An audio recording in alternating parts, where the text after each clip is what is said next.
Ang mabuting balita ng Panginoon, ayon kay San Juan.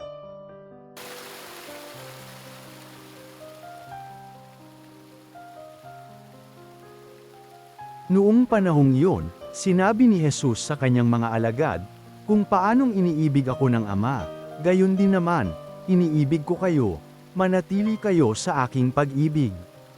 Kung tinutupad ninyo ang aking mga utos, mananatili kayo sa aking pag-ibig, tulad ko, tinutupad ko ang mga utos ng aking Ama at ako'y nananatili sa kanyang pag-ibig. Sinabi ko sa inyo ang mga bagay na ito upang makahati kayo sa kagalakan ko at malubos ang inyong kagalakan. Ito ang aking utos. Mag-ibigan kayo gaya ng pag-ibig ko sa inyo. Walang pag-ibig na hihigit pa sa pag-ibig ng isang taong nag-aalay ng kanyang buhay para sa kanyang mga kaibigan. Kayo'y mga kaibigan ko kung tinutupad ninyo ang mga utos ko.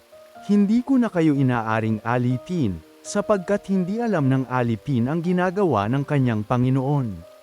Sa halip, inaari ko kayong mga kaibigan, sapagkat sinabi ko sa inyo ang lahat ng narinig ko sa aking Ama.